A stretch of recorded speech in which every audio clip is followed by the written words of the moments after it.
We live in a modern slavery.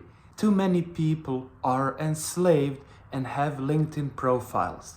We will reveal the greatest power in our arsenal to stop this. The power of kindness.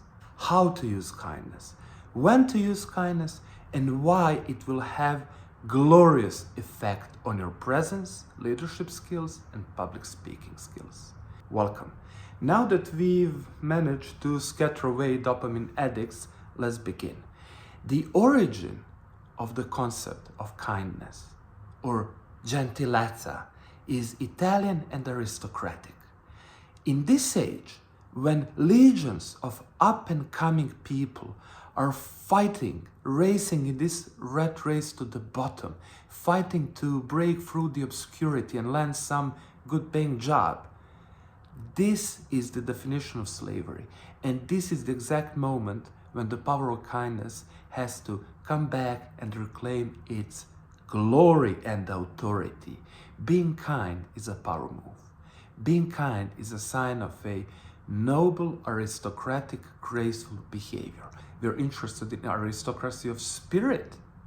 In other words, how kind and how good and how generous and how inclusive you are. This is what makes the great leaders great. Kindness is not to be boring. You have to identify the type of kindness that you have to use.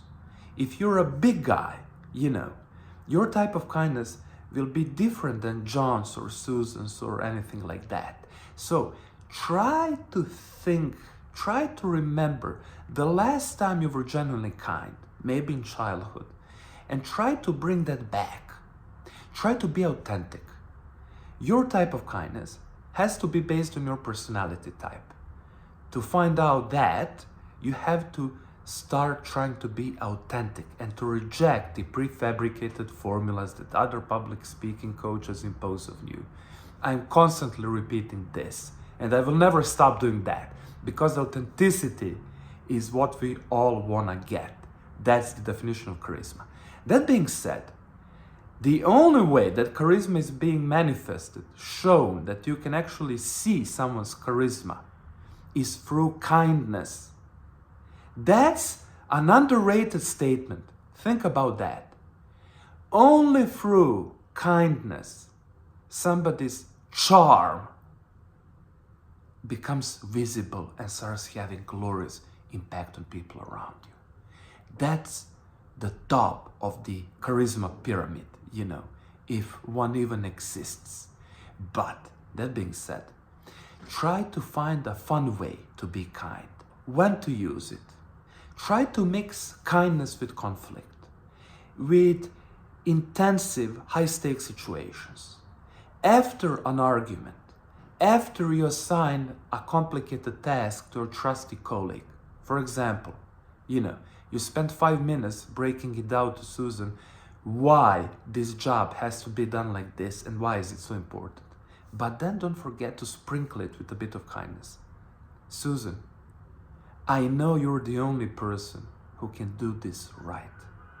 And that's it. Walk away. Maybe add a subtle smile. But one sentence can make a difference. Speaking of your presence, don't impose yourself on others. Don't try to be pushy or aggressive. That's a very lowly thing to do. Too many people behave like this in business and in academia. But the higher you go, these traits disappear, they go away. Why?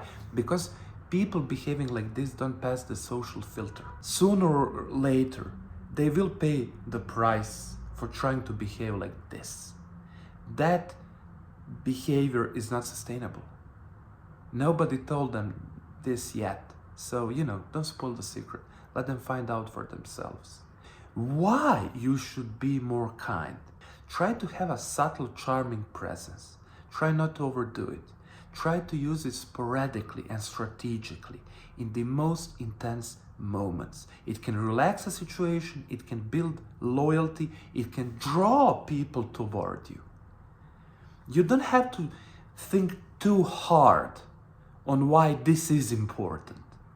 But the greatest asset The greatest quality that being gentle, being kind will give you, it will open doors for you. It will create bridges for you.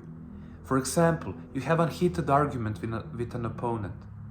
Don't forget, at the end of the conversation, when the game is over, to add, I really enjoyed this. You really challenged me.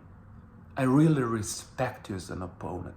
That one single sentence can turn an enemy into your most trusted ally.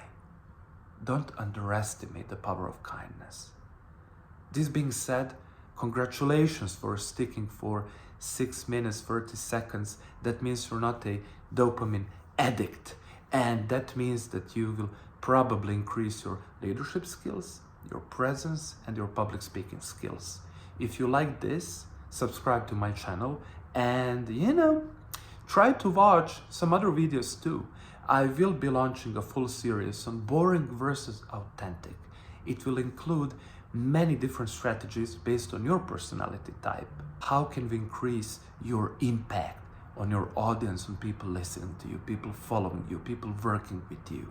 So, I hope you enjoyed this and see you around. Have fun and be kind. Bye. We live in a modern slavery.